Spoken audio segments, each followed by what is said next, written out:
ब्रह्म मुहूर्त, जिसे शास्त्रों में परमात्मा का समय कहा जाता है। एक दिन की पूरी 24 घंटों में 30 मुहूर्त होते हैं। उसी में से रात्रि की चौथी प्रहर को ब्रह्म मुहूर्त कहा जाता है, अर्थात जब रात्रि का अंधकार छटने वाला होता है और सूर्य उदित होने वाले होते हैं, इस बीच के समय को ब्रह्म मुहूर्त कहा जाता है। ब्रह्म का अर्थ होता है परमात्मा और मुहूर्त का अर्थ है समय। नाम से ही इसे सुनने में ऐसा प्रतीत होता है कि उस समय मानव जगत में कोई दिव्य शक्ति उत्पन्न होती होगी। कुछ तो चमत्कारी शक्ति जरूर होगी इस मुहूर्त में, वरना लोग इसे इतना श्रेष्ठ क्यों मानते हैं। महात्मा बुद्ध के विचारों से प्रेरित एक कहानी के माध्यम से आज हम ये जानेंगे कि आखिर इस ब्रह्म मुहूर्त की रहस्य क्या है, और अगर उस समय कुछ चमत्कारी शक्ति उत्पन्न होती है तो हम उसका लाभ कैसे उठा सकते हैं। समुद्र के किनारे पर एक गुरु का अद्भुत आश्रम था। जितना अनुभूति उस आश्रम का था, उससे कहीं ज्यादा अद्भुत वहां पर रहने वाले गुरु थे। सन्यासी ने अपना पूरा जीवन विज्ञान और अध्यात्म के नाम पर लिख दिया था। रोज शाम को नजदीक की एक गांव के कुछ युवक सन्यासी के पास उपदेश सुनने आया करते थे। एक दिन उपदेश सुनते समय एक युवक ने गुरु से कहा, गुरुदेव, मन बड़ा ही विचित्र है।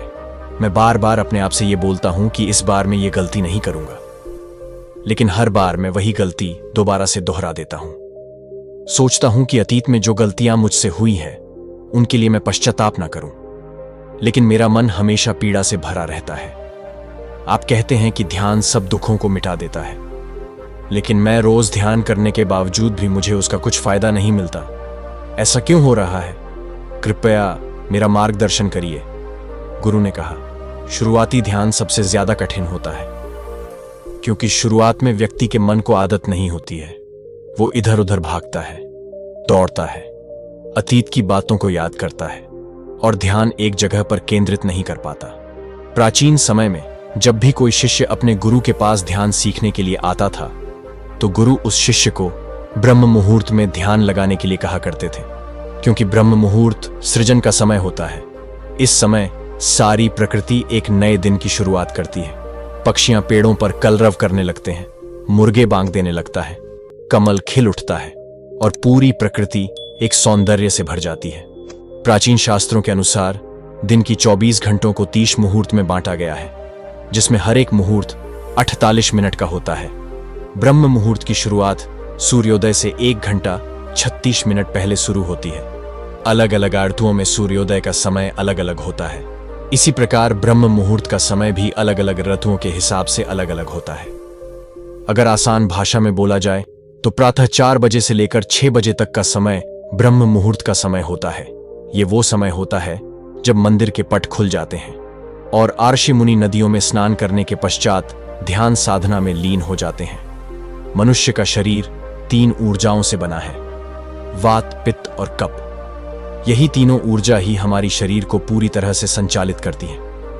अगर इनका संतुलन शरीर में बिगड़ने लगता है तो इंसान तरह तरह की बीमारियों से ग्रस्त हो जाता है। इन तीनों में से सबसे मुख्य ऊर्जा होती है वात। वात का संतुलन बिगड़ने से शरीर में 80 तरह की बीमारियां पैदा होती हैं। वैसे ही पित्त का संतुलन बिगड़ने से 40 और कफ का संतुलन बिगड़ने से 20 तरह की बीमारियां जन्म लेती हैं। सुबह के 2 बजे से 6 बजे के बीच वात हमारे शरीर में सबसे ज्यादा सक्रिय होता है, यानी कि ब्रह्म मुहूर्त से पहले उठने वाले लोगों का वात हमेशा संतुलन में रहता है और इसी वजह से उनका पेट अच्छे से साफ रहता है। उन्हें कभी भी कोई बीमारी नहीं होती। वो हमेशा ऊर्जा से भरे हुए रहते हैं। उनका मुख कमल की तरह चमकता रहता है। उनमें असीम सौंदर्य पैदा हो जाता है और एक बुद्धिमान व्यक्ति कभी भी इस समय को व्यर्थ में नहीं गवाता। जो लोग ध्यान की गहराइयों में उतरना चाहते हैं, खुद की खोज करना चाहते हैं, उन लोगों के लिए ब्रह्म मुहूर्त का समय किसी वरदान से कम नहीं होता। ये वो समय होता है जब पूरी प्रकृति अपनी अतीत को भूलकर एक नई शुरुआत करती है। ब्रह्म मुहूर्त में जब दिन की शुरुआत होती है तो आपका मन और मस्तिष्क पूरी तरह से खाली होता है और ध्यान में उतर पाना उतना ही आसान होता चला जाता है। एक बार महात्मा बुद्ध को शिष्य आनंद ने पूछा कि हे तथागत, ब्रह्म मुहूर्त का समय आपके लिए कितना महत्वपूर्ण है?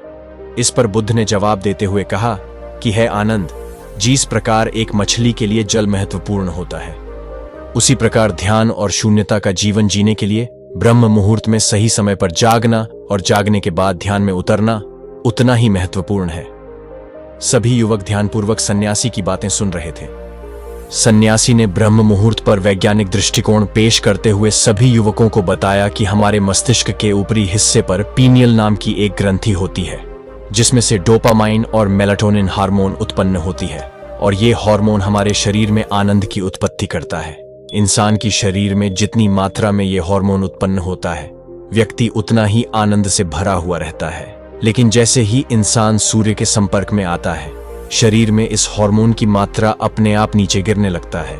यही कारण है कि जो लोग सूर्योदय के बाद उठते हैं, वो बिना किसी कारण के दिन भर तनाव में रहते हैं।